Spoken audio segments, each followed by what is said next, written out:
The relay at Marker 9 had been decommissioned for 11 years before I took the post. Tells you something about the Empire's commitment to the Outer Rim, something about what the Empire considers a suitable assignment for a scribe who has not distinguished himself in any of his previous three stings, but who has also not, through any positive act, done anything to warrant dismissal. My name is Sorek Fall. I am an Empire scribe, 3rd grade, specialty in signal relay administration. 7 years at Marker 9, which is 4 years longer than my rotation was supposed to last, sustained by the simple fact that nobody at the Administrative Relay Directorate has remembered to reassign me, and I have not reminded them. The work at Marker 9 is small.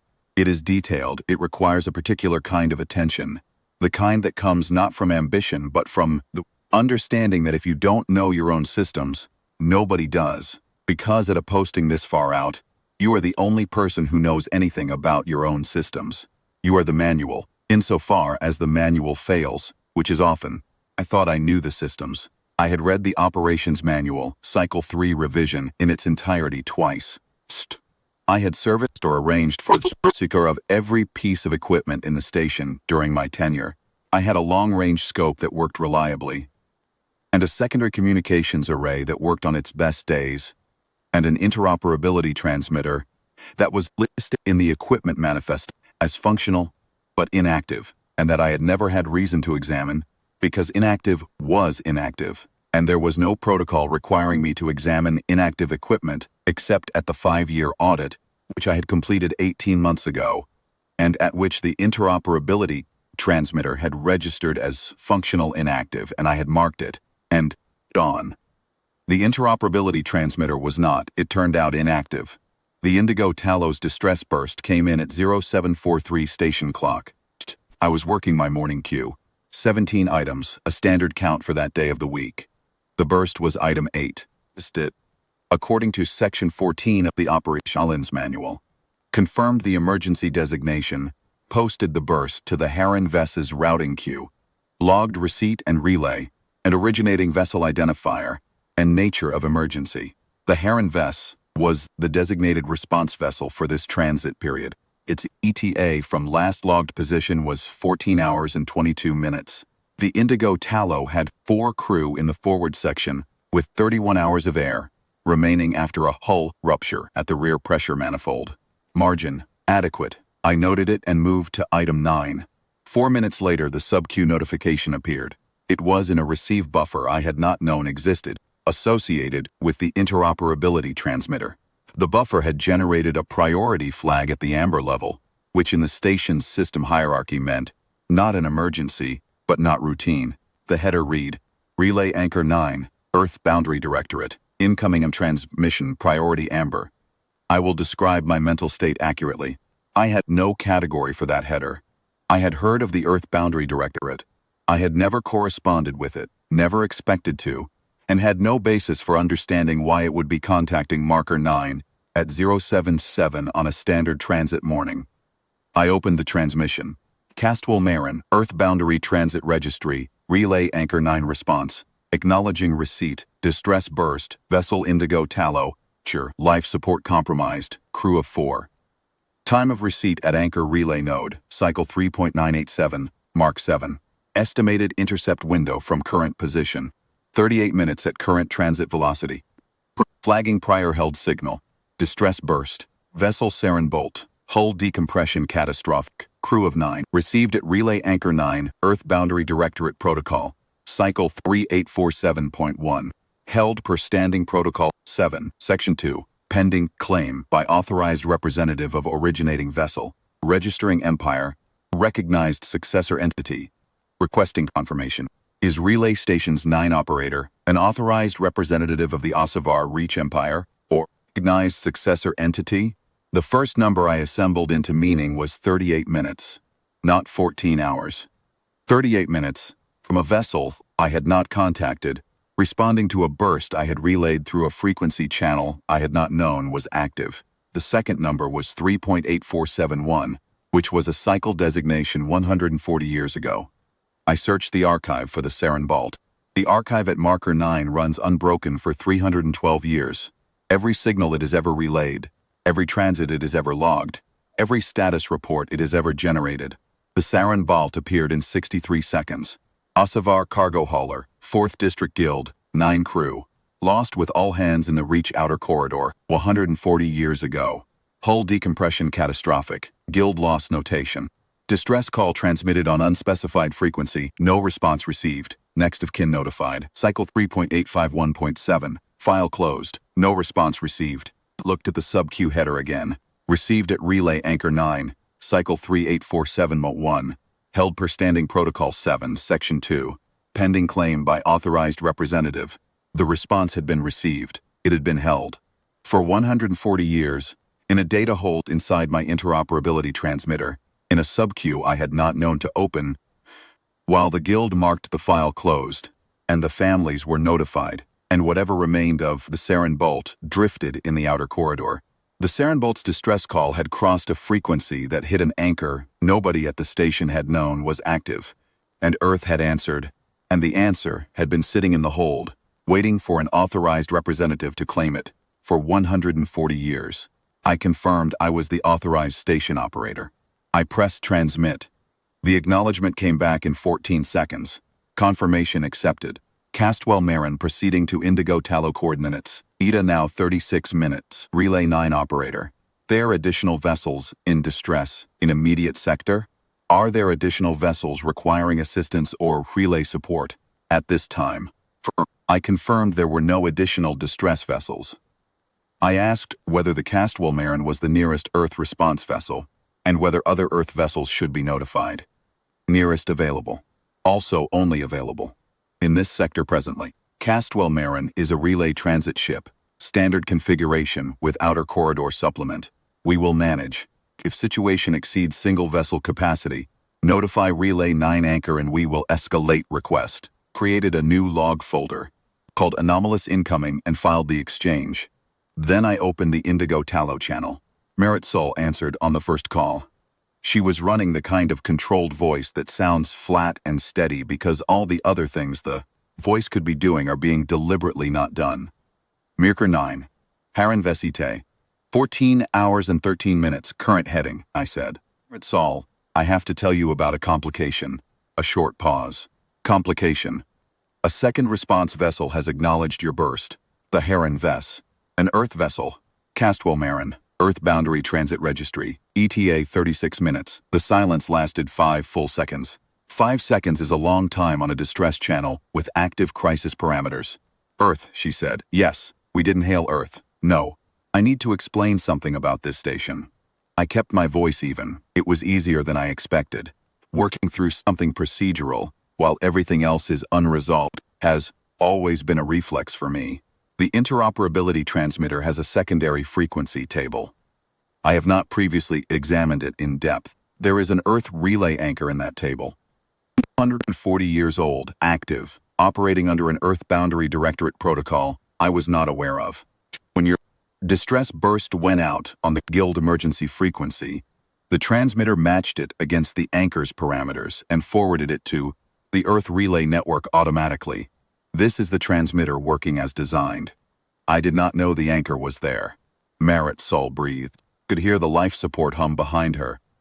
It's not in the manual, she said. Not a question. No, of course it isn't. She breathed again. Sorek, notify the Haran Vess. I don't want to be the reason a depot ship runs 14 hours and arrives without knowing why the work is already done. Tell them the full situation. Earth vessel inbound, faster response. I still want them to continue because adequate margin and comfortable margin are different things, and I want comfortable margin. Understood. Tell me about the Earth vessel. Is it a warship? The response identifies it as a transit ship. A transit ship. Heard our distress call by accident and sent a transit ship.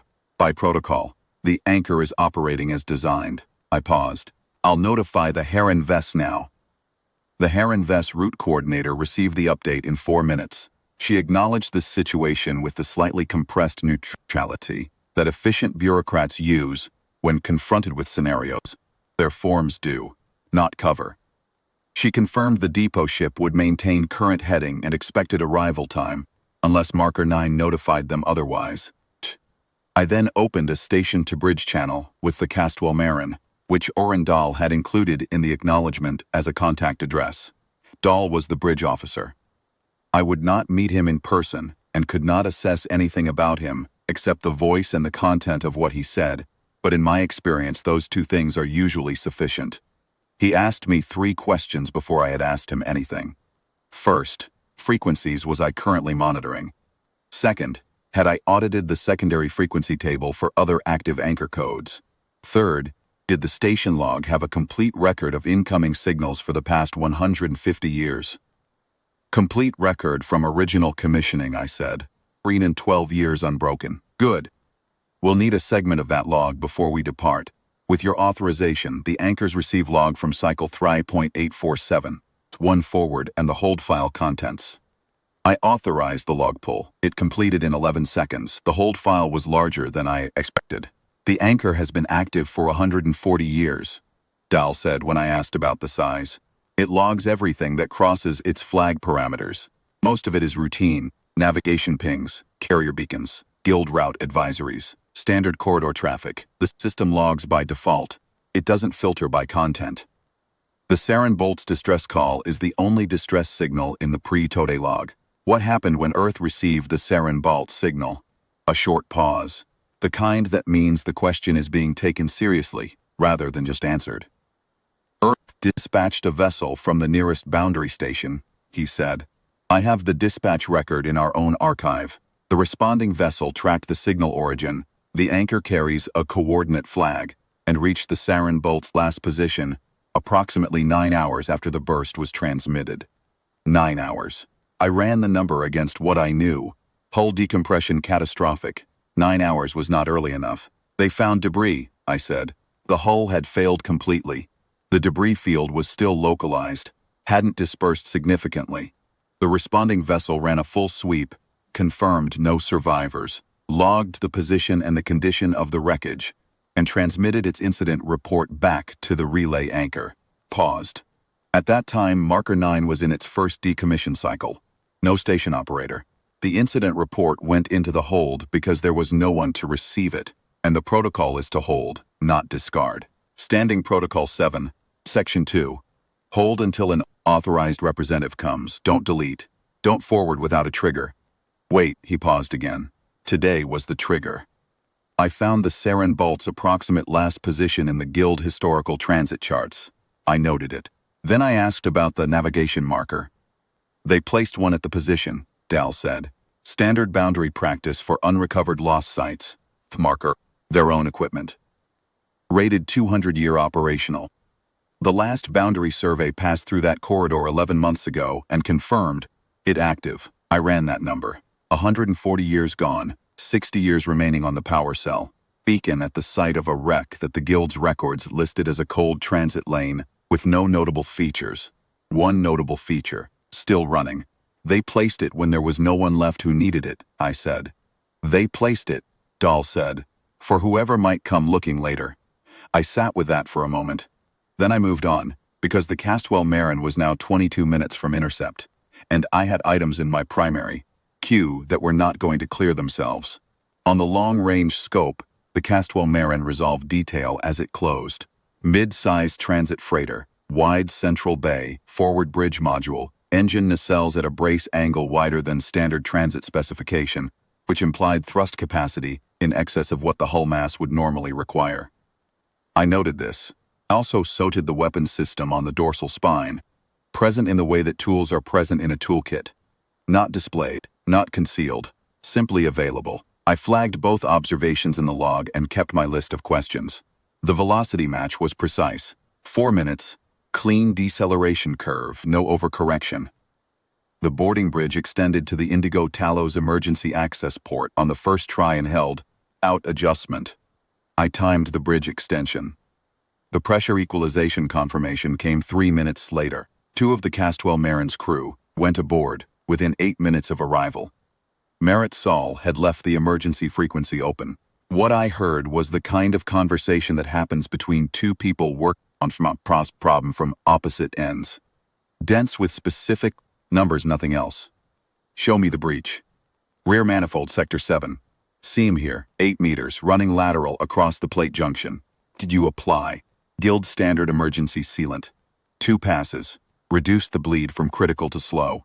Differential is holding at 2.3 bar, but it's been variable. Dropped to 2.1 and returned. I don't trust it to hold for a 14-hour transit. You're right not to. The voice from the Castwell Marin's crew was even, unhurried. The voice of someone who has done this enough times that the shape of the problem is familiar before. The specific measurements confirm it. Guild standard isn't rated for this length on a variable differential. It'll hold short term. It won't hold transit. We have industrial compound, structural grade, rated to 4 bar on breaches up to 12 meters. That's more than we need. Then we'll have margin, 90 minutes for full cure. We stay on your line until it reads clean twice. Merit Sol. You carry industrial compound as standard equipment. Outer corridor supplement. This seam design, 3rd series Guild hull, rear pressure manifold, has a documented fatigue rate on this transit lane that the Guild's maintenance schedule doesn't adequately account for. We've seen it before. How many times? 7 in 4 years. Different ships, same design, same failure mode. Brief sound that was not quite a pause. More like a breath taken and held before the next line. We flagged it to the Guild Maintenance Coordinator's office 2 years ago. What did she say? She said she would note it for the next scheduled review. There was a silence from Marit Sol's end that had a specific texture to it.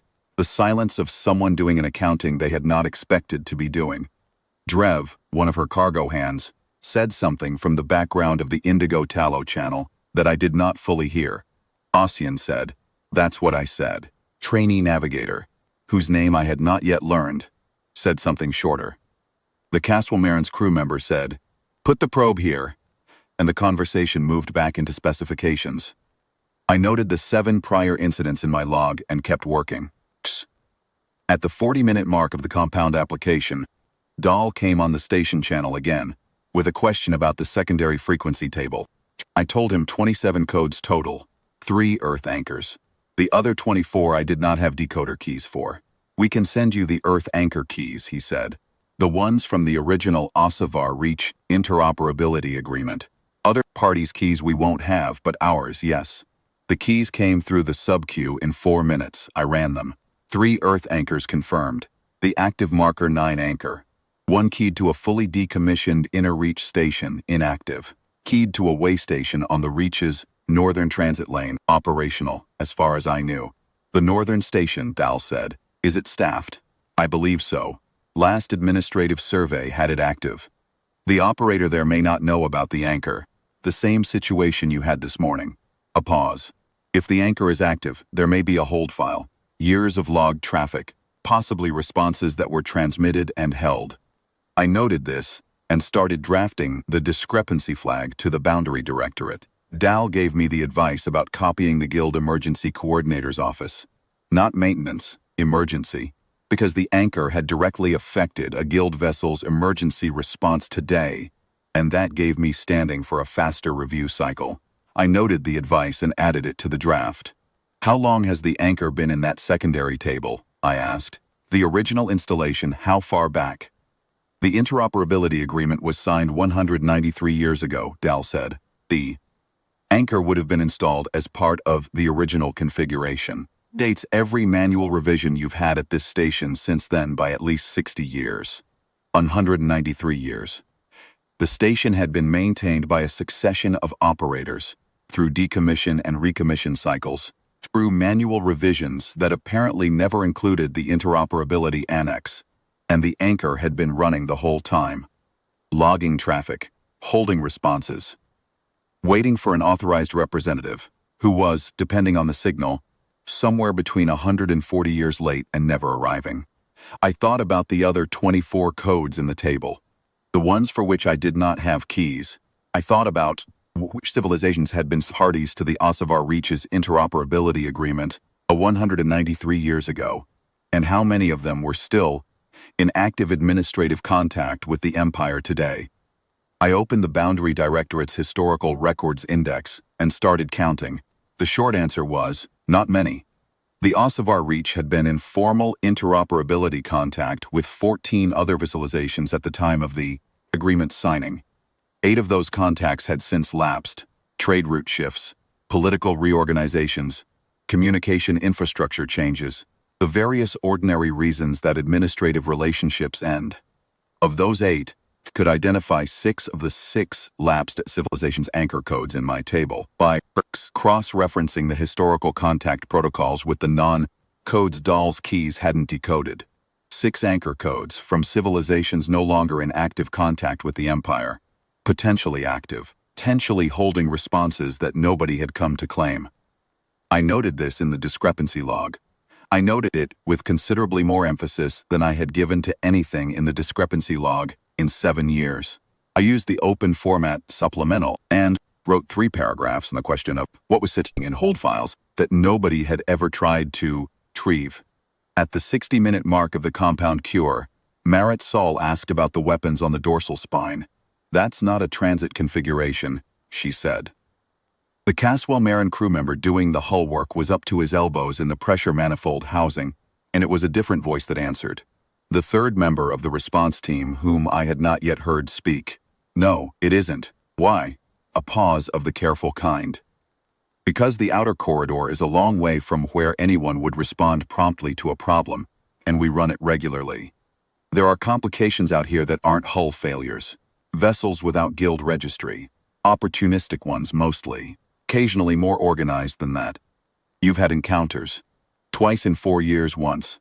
Powered up the system, and the other vessel changed course. Once, we had a disabled guild hauler standing by and a non-registry vessel on approach. That didn't respond to 3 hails. We pfizered once, disabled their drive, and stood by until the guild patrol arrived." Sol was quiet for a moment.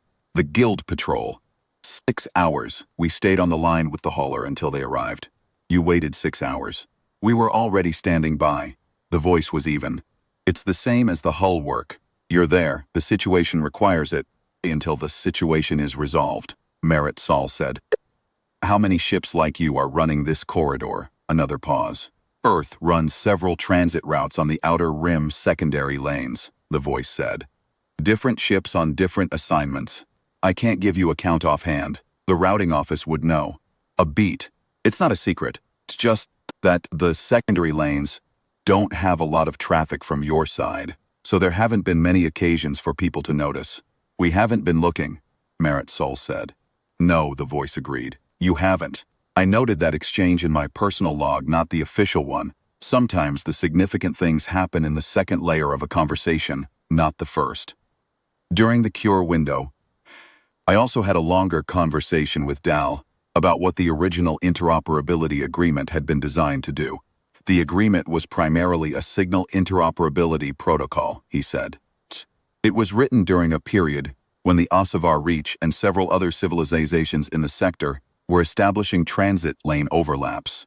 The practical question was, what happens when a vessel from one party transmits on a frequency that another party's infrastructure can receive? The anchor system was the answer. You don't need an active bilateral relationship to catch a signal. You just need the anchor in the frequency table and the hold protocol. The hold protocol is because the agreement's drafters understood that you can't rely on continuous administrative presence at a remote posting. Stations get decommissioned, operators rotate out, organizations restructure. The hold protocol says, if there's no one to receive the response right now, keep it until there is. Don't assume the absence of a recipient today means there will never be a recipient." "Someone thought about the long term," I said. "Someone thought about the long term," Dahl confirmed. "That's not as common as it should be.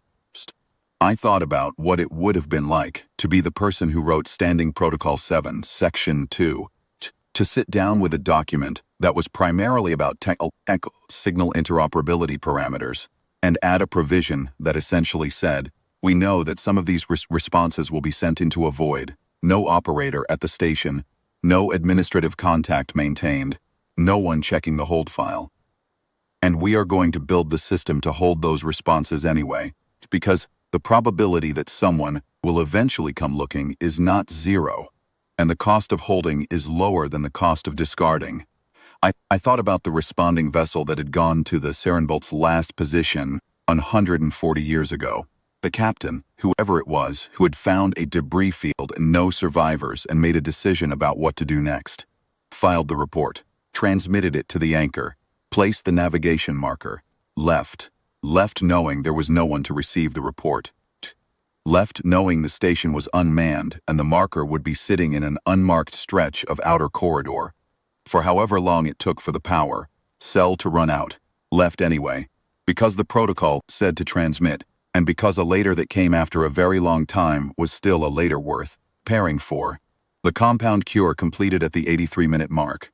2 pressure tests, 4 readings each, both clean. 2.1, 0.0, 2.1, 2.0. The Castwell Marin's crew member ran the probe along the sealed length of the breach. Hold there, checking the plate junction. Same differential? 2.1, 2.0. Clean across the full length. A pause that was satisfied rather than relieved. The pause of someone who expected the result and is confirming it, not hoping for it. Seal. Second pass.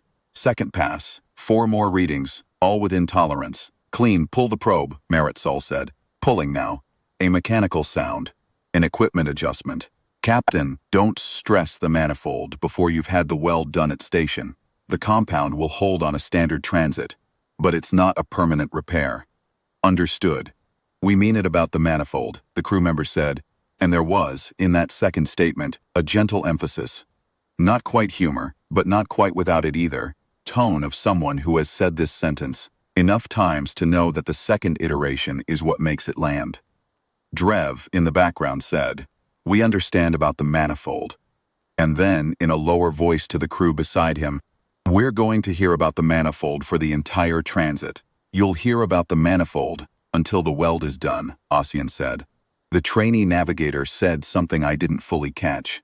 Mretzal made a sound that was, if not quite a laugh, close enough to one that the atmosphere in the Indigo Talos forward section. 4.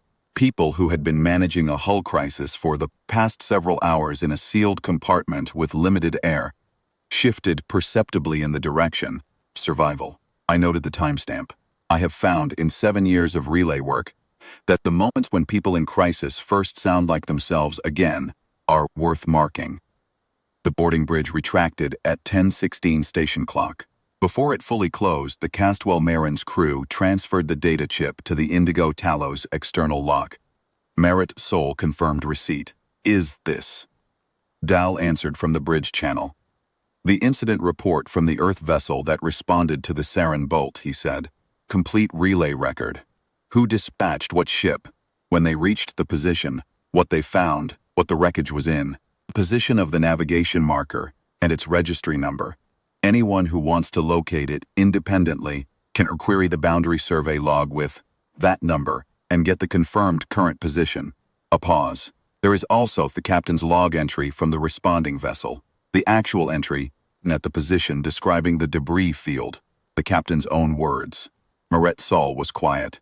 "The guild file says no response received," she said. "I know. The guild file is accurate about what the guild received. It's incomplete about what was sent and what has been waiting." Dahl's voice was careful, precise, not performing anything. "The response was transmitted on time. It went into the hold because there was no one at the station to receive it. That is an administrative gap.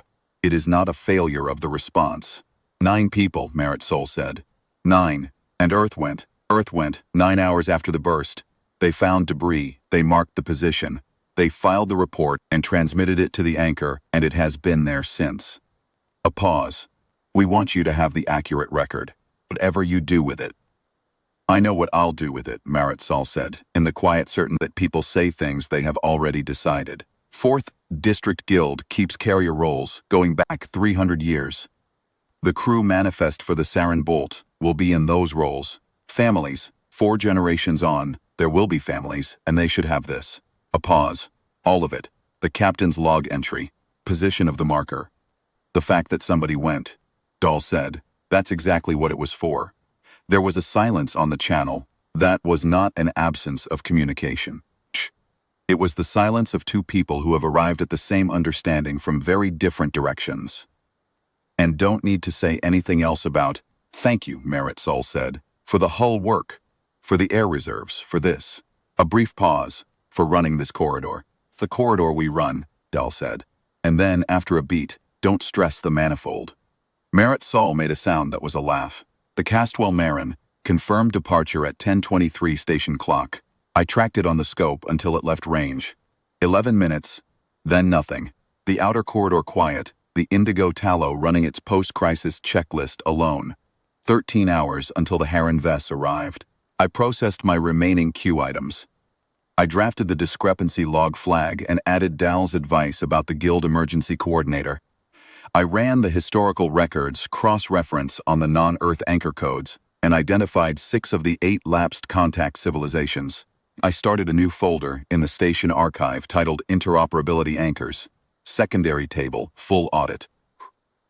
I thought about what it meant that the Saren Boltzmann crew had sent a distress call on a frequency that hit an anchor they didn't know was there, and that Earth had answered, and that the answer had been sitting in a data hold in my transmitter for 140 years, and that the Guild's file said no response received, and that both of those things were true. They were true in the way that 2 people standing on opposite sides of a wall are both standing somewhere real. The problem is the wall, the people. The Heron Vess arrived 11 hours and 39 minutes after the Castwell Marin's departure. The Indigo Tallow's crew was intact. The seal was clean. The Heron Vess's engineering team inspected it and confirmed it. Good application, structural grade, proper cure time observed. They cleared the Indigo Tallow for escorted transit to the nearest full-service station. Merritt Saul thanked me before they fell out of range. She did not mention the Castwell Marin in that transmission. I noted that she didn't. I had also noted, before they departed, that she had already copied the data chip twice. She had told me so in a brief channel exchange while the Heron Vess was running its inspection. She had made the copies before she reached port. She was not waiting for the official process to tell her who the authorized recipients were. The incident report took 3 days. Standard forms did not cover this category of incident, so I used the open format supplemental and wrote it in full.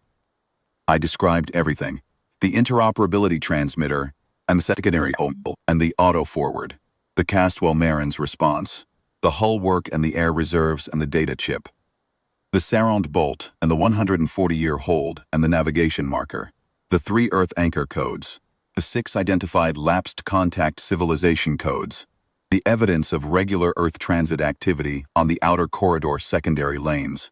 I flagged it to the Boundary Directorate and to the Guild Emergency Coordinator's office. The Emergency Coordinator's office responded in 3 days and opened a review. The Boundary Directorate responded in 6 weeks with a task order to audit the Northern Way Station's anchor. The Northern Way Station's operator, a scribe named Terval, whom I had never met and with whom I subsequently had a long professional correspondence, confirmed the Earth anchor was in his secondary frequency table and that he had never opened the sub-queue in 11 years of service. His hold file had 14 entries, no distress signals, all routine traffic, logged over the past 200 years without anyone at his station knowing. The 4th District Guild Carrier Rolls office located 3 of the Saren Bolt's crew families in the first month. Merritt Saul had already gotten copies to them directly. One of the families sent a message to the station. They had carried an oral tradition for 4 generations. A story that someone, an unknown ship, had been seen near the Saren Bolt's debris field shortly after the loss. Nobody in the family had known who the ship was. Nobody had known anything had been filed. The tradition had been passed down as a kind of faith. Someone came. We don't know who, but someone came. Tradition was not embellished. I told them about the navigation marker. I gave them the registry number and told them how to query the boundary survey log for the confirmed current position. I told them the marker had 60 years left on its power cell and that if they made the journey, they would find it. I received a response 2 months later. They were planning to go. I have thought in the years since about what it means that the anchor system was built to hold rather than discard, about what it means that the provision was written into the agreement by someone who understood that administrative continuity cannot be guaranteed and designed for the gap, not designed to prevent the gap which you cannot do, but designed to hold the message through the gap which you can, about what it means that 7 times in 4 years, A transit freighter, running a corridor that the Guild's maintenance rotation found too inconvenient to service adequately, had stopped and applied hull compound, and stayed on the line until the seal read clean, without filing a claim, without being dispatched, without anyone in the Empire's administrative network knowing it was happening. About the captain's log entry that was waiting in the hold file. The one Dal mentioned. The actual words, written at the Sarensen Bolt's position 140 years ago, describing what they found and what they did. I read it after the families had their copies. I read it only once because once was sufficient. It was written in a plain, factual style that I associated with someone who had learned not to put too much of themselves into a log entry, because log entries go into archives and archives are read by strangers, and not everything you feel at a debris field is meant for strangers. But there was one line at the end that was not quite log entry style. It said, "We have marked the position. We do not know if anyone will come. We believe someone will." I read that line and then I set the log entry down and looked at the outer corridor through the scope for a while. Nothing in particular. Because there was nothing to see out there except the slow drift of distance and the transit lanes and whatever was running them that I had not been paying attention to. I thought about someone at a debris field 140 years ago, writing those words into a log that would go into a hold that nobody was managing, transmitting it to a station that was between operators, and still meaning it, still believing it, still laying the marker down in that specific and deliberate way. We do not know, but we believe, and acting on the belief. 140 years later, I was the triggered relay that delivered that belief to the people who needed to receive it. I don't know how to characterize that precisely. I am a relay station operator. I am not equipped by training to characterize the long mathematics of a message sent into a void and held there for 4 generations, waiting for the right trigger. I can describe the incident. I can file the report. I can know that the anchor is still active, and that I check it at the start and close of every station day. The Castwell Marin passed through the corridor 6 weeks after the Indigo Tallow incident. Standard transit heading, regular schedule. It did not stop, did not hail. I tracked it on the scope and noted it in the regular log, not the anomalous file, because I had dissolved the anomalous file by then. What was for 7 years was not anomalous. It was a pattern I had not understood. Now I understood it. Now it was the regular log. I also noted in that same week, passage of 2 other Earth Transit freighters on secondary corridor lanes within scope range. Neither stopped. Both were running regular routes. I noted their headings and estimated their schedules based on the transit intervals Dahl had given me. And I found that the outer corridor had, in the past 6 weeks, seen Earth Transit traffic on a schedule that was closer to bi-weekly than to the 6 to 8 week single route estimate I had been working from. I noted that in the transit activity, Earth Boundary, Outer Reach, historical folder, which I had been building out from the 7 years of scope logs in my archive. I was not finished with that folder. I suspected I would not be finished with it for some time. I am writing this account for the Guild archive because the Emergency Coordinator's Office quested a narrative record of the Marker 9 incident for the training file. I have written it in the order things happened because I think the order matters. The anchor discovered because I didn't know to look for it, response that came before the expected response. The 140-year hold file, the navigation marker still transmitting.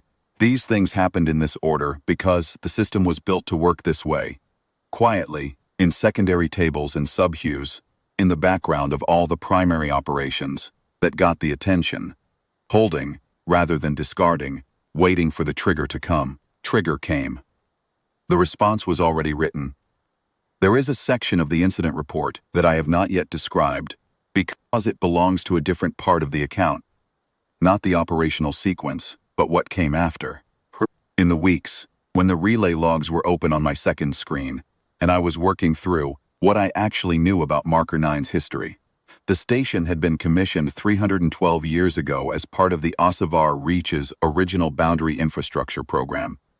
At commissioning, it had been staffed by a crew of 4, a relay operator, a technical maintenance specialist, an administrative scribe, and a survey analyst whose function was to observe the outer corridor for navigational anomalies.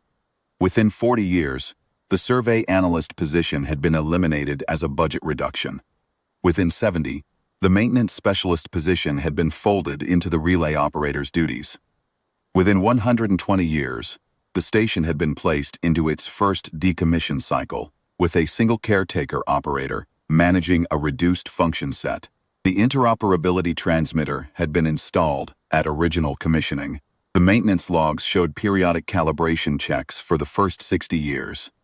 And then the maintenance log entries became sparse, and then they stopped. Not because the transmitter failed, it hadn't, but because the transmitter was listed as secondary infrastructure, and the reduced staff had primary infrastructure to maintain, and there were only so many hours in a station day. The anchor codes in the secondary frequency table had been installed at commissioning as part of the interoperability agreement's technical implementation. They were noted in the original commissioning report, which was in the archive, in a section that subsequent operations manual revisions had apparently absorbed but imperfectly, and in the process of absorption had lost the specific detail of which anchor codes were installed and what their operational parameters were. I found the original commissioning report in the archive during my third day of post-incident research. It was not difficult to find. The archive was well organized, the commissioning report was in the expected location, and the table of installed systems was complete. What the table showed was this: 27 anchor codes installed at commissioning.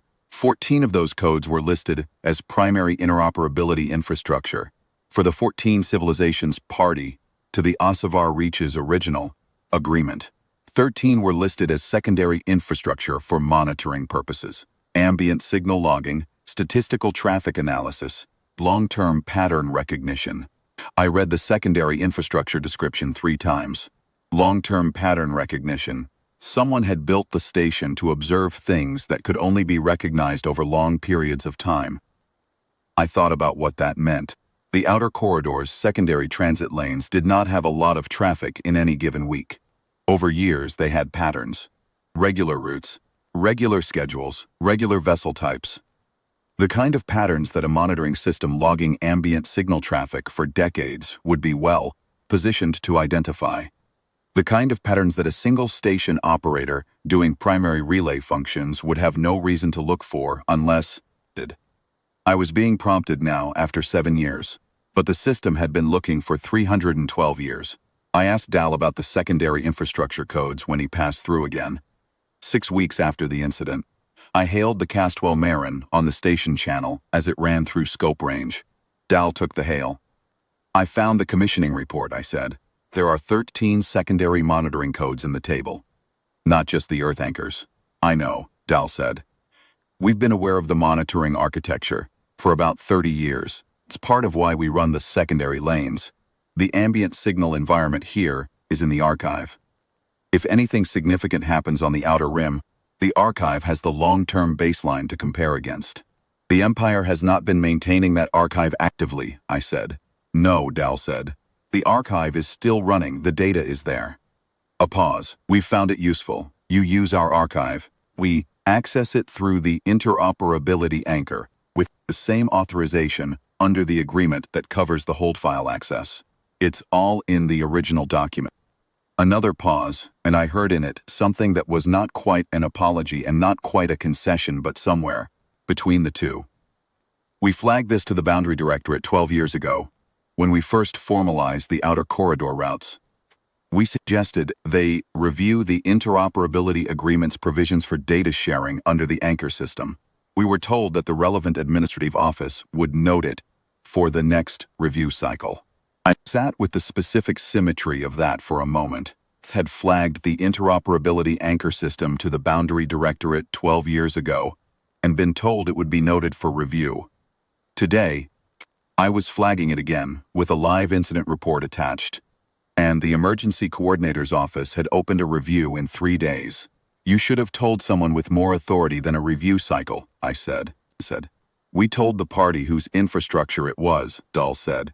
We weren't in a position to go above their administrative process. A brief pause. You're in that position now. You have a live incident, a formal report, and standing with the emergency coordinator's office. That gives you more traction than we had. You could have made more noise. Could have, he agreed. That's fair. We chose the quieter approach, the slong approach. The same approach, I said. Whoever built Standing Protocol 7 took. A pause. Yes, Dal said. I suppose it is. I noted that exchange in the personal log. Then I noted it in the official log as well. Because it seemed like the kind of thing that should be on record. Somewhere, it would be read rather than only somewhere it would be filed. What I found in the archive's secondary monitoring data over the following weeks was not a surprise exactly. It was a confirmation of something I had been gradually assembling from individual facts. The outer corridor secondary lanes had been carrying Earth Transit's traffic for a minimum of 12 years, on a schedule that was regular enough to qualify as a route. The traffic had been increasing over that period, not dramatically, but steadily, in the pattern of something that is being built out rather than maintained at a fixed level. The vessel types had evolved. The earlier records showed smaller, single-bay freighters. The current traffic included mid-sized multi-bay vessels like the Castwell Marin, and at least one record in the past 2 years suggested a vessel configuration that was significantly larger than a transit freighter, though I could not determine its type from the scope signature alone. I flagged this in the report to the emergency coordinator's office. I noted that the outer corridor secondary lanes appeared to be increasingly active with Earth transit traffic. This traffic appeared to be providing incidental emergency response and supply infrastructure to Guild and Empire vessels in the corridor, and that neither the Guild nor the Boundary Directorate appeared to have been aware of the scope of this activity. The emergency coordinator's office responded that they were referring this aspect of the report to the Boundary Directorate's Trade and Transit Relations Office. I noted the referral. I noted the estimated review timeline. I noted in my personal log, I found myself in the strange position of seeing the person who had spent 7 years as a node in an infrastructure network that was larger and more active than anyone in that network's administrative structure had known, and that I was now the person filing the reports that might, eventually, through the usual procedural channels, result in someone who could do something about it, knowing that it existed. I thought about the 9 anchor codes for lapsed contact civilizations in my secondary frequency table. I thought about the hold files that might be sitting in those anchors, waiting for an authorized representative who had not yet arrived. Thought about whether any of those civilizations' current successors, whatever they had become in 193 years, were sending signals on frequencies, crossed those anchors without knowing it, and whether those anchors were logging the signals, and whether anyone on either side of that exchange had any idea. I thought about how many marker 9s there were, scattered along the outer rim, with their secondary frequency tables and their sub-hues, and their functional, inactive equipment that was functional, just not in ways anyone had bothered to check. The answer to that question was in the Boundary Directorate's historical infrastructure records, which the emergency coordinator's review process had opened to me as part of the formal inquiry. The answer was a lot. Not all of them had interoperability transmitters installed at the same era as Marker 9. Not all of them would have the same anchor configuration. But a significant fraction of Schichtbaustationen seemed to be in the same 50-year window, under the same infrastructure program, using the same design specifications. I sent Terval a message about this. He sent back a long reply that covered, in considerable technical detail, what he had found in the Northern Way Station's secondary frequency table when he dug further than the first audit. He had found 8 anchor codes he had not known about. One of them appeared, based on the frequency parameters, to be from a civilization that was, as far as either of us knew, still in active contact with the Empire. The others were historical. He filed his own report to the Boundary Directorate. He copied the emergency coordinator's office.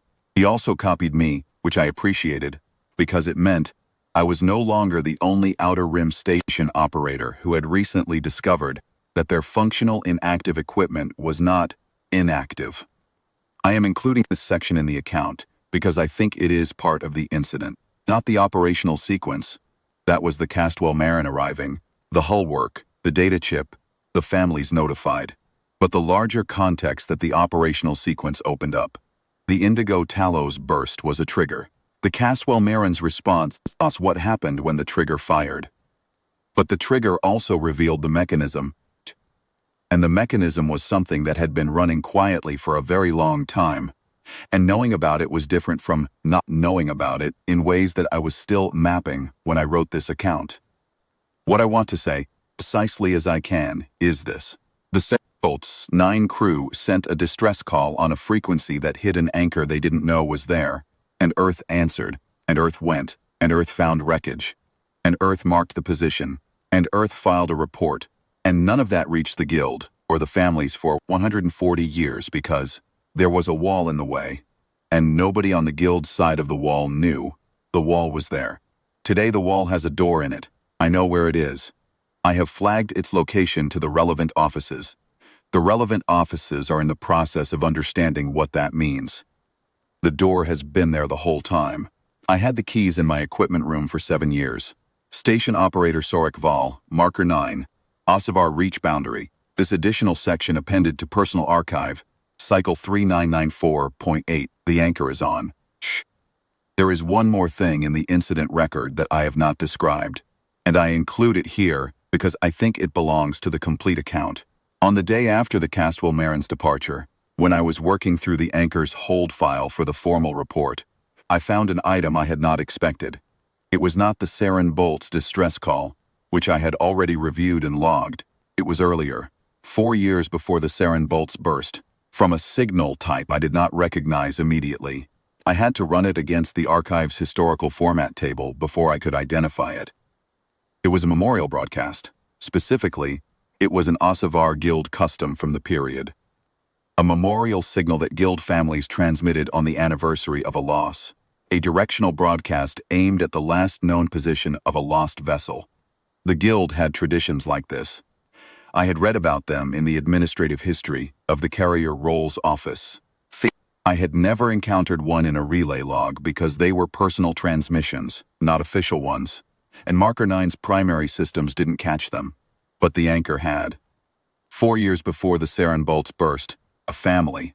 I could not identify which family from the signal alone, only that it was of Ossivar origin and that it was addressed to a vessel, designation that I recognized, after a moment's search, as an earlier loss in the same outer corridor, had transmitted a memorial signal on a frequency that crossed the anchor's parameters. The anchor had logged it, filed it in the receive queue, held it. No response had been triggered. There was no distress. There was no emergency.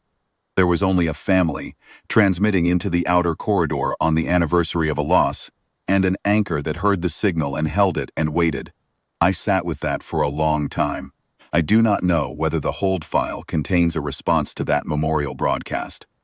The file is larger than I have fully reviewed. The Earth Boundary Directorate's audit process will go through it in the course of the formal review, and whatever is in there will be cataloged and made available to whoever the authorized recipients are. I find that I hope there is a response. I find that I hope the anchor did what it was designed to do. Catch the signal, forward it to whoever was closest, wait for the return. But I also find that I am uncertain whether a response to a memorial broadcast is the right thing, even if one was sent.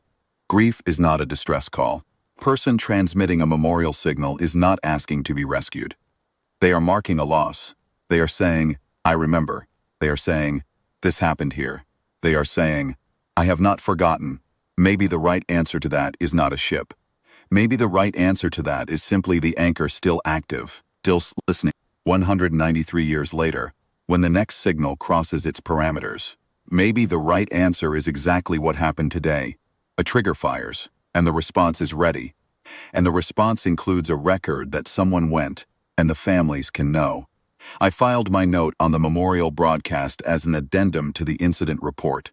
I noted that the hold file contained signals beyond distress calls, and that the full scope of the archive would require a formal review.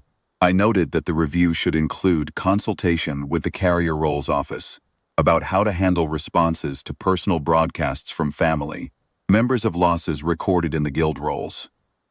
The Emergency Coordinator's Office said they would include this in the terms of reference for the Technical Working Group. I noted that this was appropriate. I returned to my primary queue. I had items pending. The queue does not pause for philosophical questions, which I have found, for 7 years, to be one of its more useful properties. Philosophical questions are important, but they do not move. The queue moves. When you are finished with the queue, the questions are still there, exactly as you left them, waiting, like hold files, like anchors, like a navigation marker in the outer corridor, running on 60 years of remaining power, marking a position that someone left a beacon at because they believed, 140 years ago, that someone would eventually come looking. Someone came.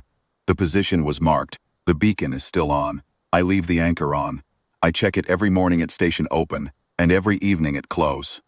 It is active. It has required no maintenance in the time since I found it. I do not know how many other hold files are waiting, in how many other subhues, in how many other secondary frequency tables along the outer rim.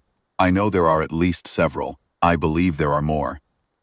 The Boundary Directorate has a task order now, and Turville is running his own audit, and the Guild Emergency Coordinator's review has generated a technical working group that is producing a framework for auditing interoperability, systems at outer rim stations that have not had their original configuration reviewed in more than 50 years. This is slow work. It will take time. The holds have been holding for a long time already. They will hold a little longer. Station Operator Sorikval, Marker 9, Osavar Reach Boundary.